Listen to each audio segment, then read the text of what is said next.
Hello friends, स्वागत है आपका अपने YouTube चैनल में। इस वीडियो में हम पढ़ेंगे एआई की सहायता से यूपी लेखपाल का खलिहान सीरीज का यूपी जीके का प्रैक्टिस सेट नंबर 5, जो आपको एकदम मूवीज की तरह सुनकर याद हो जाएगा। तो चलिए शुरू करते हैं। बिल्कुल। प्रश्न 1, केसरबाग लखनऊ में किस व्यक्ति ने साइमन वापस जाओ के नारे के साथ पतंगे एवं गुब्बारे उड़ाए थे? और इसका सही उत्तर है खालिक जूमा। अरे वाह, ये तो मतलब एक अलग ही लेवल का विरोध था। वही तो, आज के टाइम में हम कोई भी चीज सोशल मीडिया पर वायरल कर देते हैं, पर 1928 में जब इंटरनेट नहीं था तो खालिक जुमा ने सीधे आसमान को ही अपना होर्डिंग बना लिया। और ये बहुत सेफ तरीका भी था। सेफ कैसे? क्योंकि देखिए, सड़कों पर तो पुलिस खड़ी है ना, लाठियां लिए हुए, धारा 144 लगी हुई है। हाँ, वो तो है। अब आप सड़क पर नारा लगाएंगे तो पिटेंगे, पर आसमान में उड़ती पतंगों पर अंग्रेज लाठी कैसे मारेंगे? सही बात है, ये तो एकदम out of the box thinking हो गई। बिल्कुल। इसने अंग्रेजों पर एक तगड़ा मनोवैज्ञानिक दबाव डाला। पर ये तो हुई शहरों की बात। असली लड़ाई तो मतलब खेतों में भी लड़ी जा रही थी ना? एकदम। तो इसी से जुड़ा है हमारा अगला सवाल। प्रश्न 2, लखनऊ तथा उसके आसपास दिसंबर 1920 में एक किसान मदारी पासी के नेतृत्व में शुरू आंदोलन का नाम क्या था? सही उत्तर है एका आंदोलन। एका आंदोलन, ये बहुत इंपॉर्टेंट है दोस्तों। हाँ, और मुझे ना ये बात हमेशा हैरान करती है कि आज़ादी की लड़ाई में हम सिर्फ पढ़े लिखे वकीलों को इमेजिन करते हैं, फिर ये मदारी पासी जैसे जमीनी नेता अचानक कैसे आ गए? वो इसलिए क्योंकि किसानों का दर्द वो बड़े नेता नहीं समझ पा रहे थे। अंग्रेज और उनके जो वफादार जमींदार थे ना, वो 50% तक ज्यादा लगान वसूल रहे थे। बाप रे! 50%। हाँ, तो किसानों को अपने बीच का ही कोई आदमी चाहिए था। मदारी पासी ने उन सबको इकट्ठा किया और एका यानी एकता की कस्में खिलाईं कि कोई एक्स्ट्रा लगान नहीं देगा। क्या बात। इसी एका ने बाद में एक बहुत बड़े संगठन की नींव रखी। तो देखते हैं प्रश्न 3, अखिल भारतीय किसान सभा के प्रथम अध्यक्ष कौन थे? सही उत्तर है स्वामी सहजानंद सरस्वती। तो जो लहर एका आंदोलन से उठी थी, वो अब पूरे इंडिया में फैल रही थी। बिल्कुल, और बिना किसी मजबूत नेशनल स्ट्रक्चर के कोई भी आंदोलन टिक नहीं सकता। सही कहा आपने।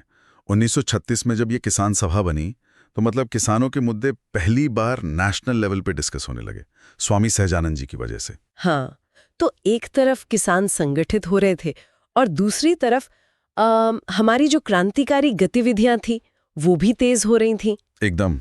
तो चलिए प्रश्न 4 की तरफ। काकोरी ट्रेन डकैती कांड जो 9 अगस्त 1925 को हुआ था, उसमें निम्नलिखित में से किसको फांसी की सजा नहीं दी गई थी? सही उत्तर है रामप्रसाद खत्री। और सुनने वालों को बता दूं कि रामप्रसाद बिस्मिल, अशफाकुल्ला खान और राजेंद्र लाहिड़ी को फांसी की सजा दी गई थी। पर मुझे एक बात समझ नहीं आती। क्या? मतलब सिर्फ एक डकैती के लिए इतनी कठोर सजा, सीधे फांसी? अरे वो कोई आम डकैती थी ही नहीं। अच्छा। वो सीधे सीधे ब्रिटिश खजाने और उनके ईगो पर एक बहुत बड़ा हमला था। क्रांतिकारियों का प्लान था कि अंग्रेजों का पैसा लूटो, उसी से हथियार खरीदो और फिर उन्हीं के खिलाफ इस्तेमाल करो। अंग्रेज खौफजदा हो गए थे इससे। ओहो, तो वो एक एग्जाम्पल सेट करना चाहते थे। एग्जैक्टली। कि कोई भी सरकार की तरफ आंख उठा के ना देखें। और रामप्रसाद खत्री जी को फांसी तो नहीं हुई, पर उन्हें दशकों तक कालकोठरी में रहना पड़ा था। बहुत बड़ा बलिदान था ये। लेकिन जहाँ हथियारों से लड़ाई चल रही थी, वहीं कुछ लोग अदालतों में भी लड़ रहे थे। हाँ, कोर्ट रूम ड्रामा। बिल्कुल। तो प्रश्न 5 है, काकोरी कांड के क्रांतिकारी की तरफ से निशुल्क मुकदमा किस वकील ने लड़ा था? सही उत्तर है डॉक्टर चंद्रभानु गुप्त। ये बहुत ही इंटरेस्टिंग पॉइंट है। हाँ, मतलब मैं यही सोच रही थी कि जब अंग्रेजों ने मन ही बना लिया था फांसी देने का, तो ये मुकदमा चलने ही क्यों दिया? क्योंकि उन्हें दुनिया को ये दिखाना था कि भारत में रूल ऑफ लॉ चलता है। वो बस एक ढोंग कर रहे थे। हाँ, और डॉक्टर चंद्रभानु गुप्त जैसे वकीलों ने इसी चीज का फायदा उठाया। उन्होंने बिना फीस लिए ब्रिटिश कानून की कमियों को ही उनके खिलाफ इस्तेमाल किया। क्या बात है, एक तरफ पिस्तौल और दूसरी तरफ कानून की किताबें। बिल्कुल। अब इसी बीच एक और लड़ाई भी शुरू हो रही थी, विचारधारा की। प्रश्न 6, निम्नलिखित में से कौन संयुक्त प्रांत समाजवादी दल की स्थापना में शामिल नहीं था? सही उत्तर है पंडित कमलापति त्रिपाठी। और स्रोत बताता है कि संपूर्णानंद, तारापद भट्टाचार्य और आचार्य नरेंद्र देव इस दल में शामिल थे।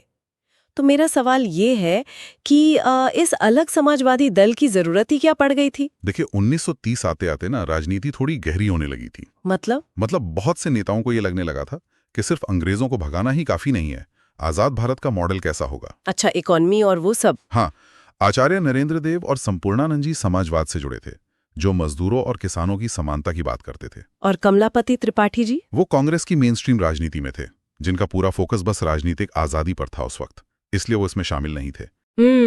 समझ गई। तो विचारधारा से आगे बढ़ते हुए अब थोड़ी चुनावी दांव-पेच पर आते हैं। चलिए। प्रश्न 7। संयुक्त प्रांत के राज्यपाल सर हैरी हेंग ने 1937 के चुनाव के बाद किसके नेतृत्व में अल्पमत सरकार का गठन किया था? सही उत्तर है नवाब छतारी। ये एक बहुत बड़ी पॉलिटिकल चाल थी। वही तो, जब 1937 के चुनाव में कांग्रेस भारी बहुमत से जीत गई थी, तो फिर ये अल्पमत सरकार क्यों बन गई? क्योंकि कांग्रेस ने एक शर्त रखी थी। क्या शर्त? उस टाइम ना ब्रिटिश गवर्नरों के पास वीटो पावर होती थी, तो कांग्रेस ने कहा कि जब तक गवर्नर हमारी चुनी हुई सरकार के काम में दखल न देने का वादा नहीं करेंगे, हम सत्ता नहीं लेंगे। ओहो, तो फिर अंग्रेजों ने क्या किया? इसी गतिरोध का फायदा उठाकर हैरी हेंग ने नवाब छतारी को मुख्यमंत्री बना दिया, जिसे तब प्रधानमंत्री कहा जाता था। बस एक कठपुतली सरकार खड़ी कर दी। वाह, राजनीति की शतरंज। और इसी शतरंज के बीच कुछ सामाजिक सुधार भी हो रहे थे। हाँ बिल्कुल। तो प्रश्न 8 है, गांधी द्वारा घोषित मद्य निषेध लागू करने के लिए सर्वप्रथम 1 अप्रैल 1938 को किन 2 जिलों को चुना गया था? सही उत्तर है एटा और मैनपुरी। मद्य निषेध यानी शराबबंदी। एग्जैक्टली। तो अगर हम इसे आज के हिसाब से देखें तो ये किसी नए ऐप या पॉलिसी की बीटा टेस्टिंग करने जैसा था, है ना? बिल्कुल परफेक्ट एनालॉजी है आपकी। आप पूरे राज्य में एक साथ कोई चीज थोप नहीं सकते। हाँ, फिर तो बहुत दिक्कतें हो जाती। सही कहा। एटा और मैनपुरी को चुनकर सरकार बस ये टेस्ट कर रही थी कि लोग कैसे रिएक्ट करेंगे। क्या इल्लीगल शराब की तस्करी तो नहीं शुरू हो जाएगी? और रेवेन्यू का क्या होगा जो टैक्स से मिलता था? एकदम सही पकड़ा आपने। ये बहुत ही साइंटिफिक तरीका था उस दौर में।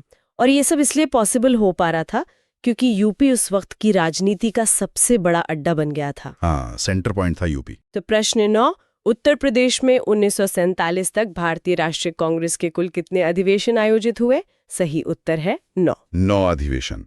ये कोई छोटी बात नहीं है। हाँ, ये 9 का जो आंकड़ा है ये आखिर क्या साबित करता है? ये साबित करता है कि अपना उत्तर प्रदेश भारत की राजनीति का सेंटर ऑफ ग्रेविटी बन चुका था। अच्छा। चाहे नरम दल हो या गरम दल, किसान हो या क्रांतिकारी, हर बड़े फैसले की शुरुआत यूपी की जमीन से ही हो रही थी। लखनऊ, कानपुर, इलाहाबाद सब जैसे हेडक्वार्टर्स बन गए थे। और इन्हीं शहरों की जो एनर्जी थी ना, उसने 1942 के भारत छोड़ो आंदोलन में एकदम ज्वालामुखी का रूप ले लिया। अरे बलिया को कैसे भूल सकते हैं हम। बिल्कुल। प्रश्न 10, भारत छोड़ो आंदोलन 1942 के समय बलिया गाजीपुर जिले में किस नेता ने राष्ट्रीय सरकार की स्थापना की थी? सही उत्तर है चित्तू पांडे। रोंगटे खड़े कर देने वाला सीन था। सच में, मतलब सोचिए, लोगों ने अपनी ही आजाद सरकार बना ली। हाँ, चित्तू पांडे जी के नेतृत्व में ना बलिया के आम लोगों ने ब्रिटिश प्रशासन को एकदम लकवा मार दिया था। वाह। उन्होंने जेलों के ताले तोड़कर अपने नेताओं को आजाद कर लिया और नेशनल गवर्नमेंट बनाने का मतलब था सीधे अंग्रेजों के मुंह पर तमाचा कि भैया हम तुम्हारी सत्ता को मानते ही नहीं है, अब से ये जमीन हमारी है। एग्जैक्टली। भले ही वो सरकार थोड़े दिन चली हो, पर अंग्रेजों के अंदर खौफ बैठ गया था। बहुत सही। और इसी उथल पुथल के दौर में हमारे इस राज्य की पहचान भी बदल रही थी। हाँ, नाम बदल रहे थे। प्रश्न 11, उत्तर प्रदेश का 1937 में क्या नामकरण किया गया था? सही उत्तर है संयुक्त प्रांत। United province. तो ये नामों का सफर भी हमें बहुत कुछ बताता है इतिहास के बारे में। बिल्कुल बताता है। पहले इसे आगरा और अवध का संयुक्त प्रांत कहा जाता था। अच्छा, इतना लंबा नाम था। हाँ, फिर 1937 में एडमिनिस्ट्रेशन को आसान करने के लिए इसे सिर्फ संयुक्त प्रांत कर दिया गया। किसी भी जगह का नाम सिर्फ एक वर्ड नहीं होता, वो उसके पूरे पॉलिटिकल सफर का गवाह होता है। अब इन सब राजनीतिक और सामाजिक बदलावों को जनता तक पहुंचाने में एक और हथियार का बहुत बड़ा रोल था, मीडिया। बिल्कुल। प्रश्न 12, कानपुर से प्रकाशित किस समाचार पत्र के माध्यम से विजय सिंह पथिक ने बिजौलिया आंदोलन को चर्चा का विषय बनाया? सही उत्तर है प्रताप।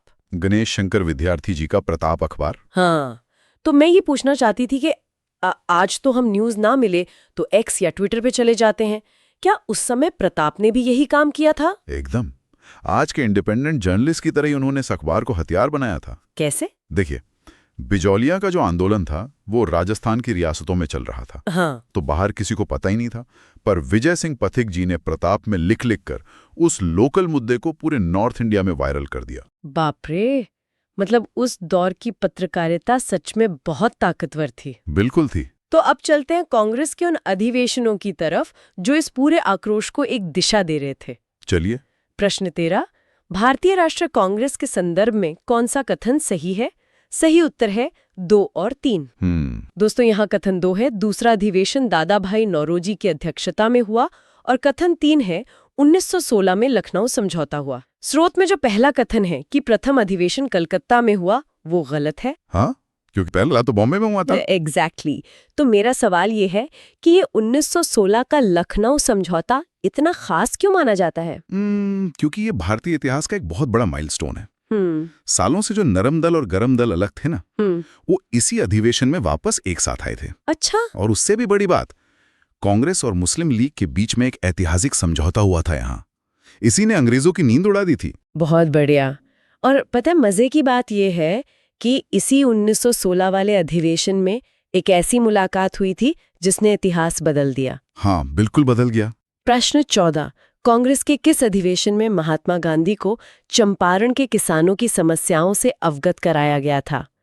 सही उत्तर है लखनऊ अधिवेशन 1916। अगर पूरे आजादी के आंदोलन में कोई एक सबसे बड़ा टर्निंग पॉइंट है ना, तो वो यही मुलाकात थी। सच में? हाँ, गांधी जी साउथ अफ्रीका से आ तो गए थे, लेकिन भारत के असली ग्रामीण चेहरे को वो उतना नहीं जानते थे।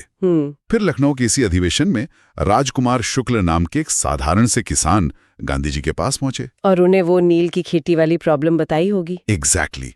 यहीं पर एक सूट बूट वाले बैरिस्टर की मुलाकात भारत की असली आत्मा से हुई थी, और इसी ने उन्हें चंपारण की तरफ मोड़ा और एक जननायक बना दिया। वाह!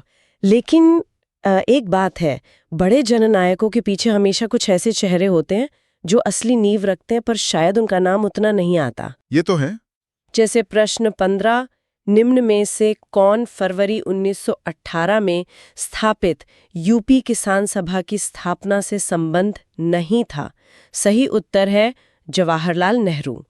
जबकि जो हमारा सोर्स है वो बताता है कि इंद्र नारायण द्विवेदी, गौरीशंकर मिश्र और मदन मोहन मालवीय इस सभा से जुड़े हुए थे। देखिए, हम हमेशा हर बड़े काम का क्रेडिट उन नेताओं को देते हैं जो बाद में फेमस हो गए। बिल्कुल। नेहरू जी 1920 के अवध किसान आंदोलन में तो जुड़े थे। बिल्कुल। और उससे बहुत पहले 1918 में ही इसका जो बेसिक स्ट्रक्चर था वो इंद्र नारायण द्विवेदी और गौरीशंकर मिश्र जी ने मालवीय जी के साथ मिलकर खड़ा कर दिया था। सही बात है, कैमरे के पीछे काम करने वाले असली हीरो। एग्जैक्टली। अब कैमरे के पीछे की बात हुई रही है तो मुझे प्रश्न 5 वाले डॉक्टर चंद्रभानु गुप्त जी की याद आ गई। अच्छा, वो वकील साहब। हाँ, उसी से जुड़ा है प्रश्न 16, काकोरी केस के अभियुक्तों के बचाव हेतु किसकी अध्यक्षता में एक समिति का गठन हुआ था?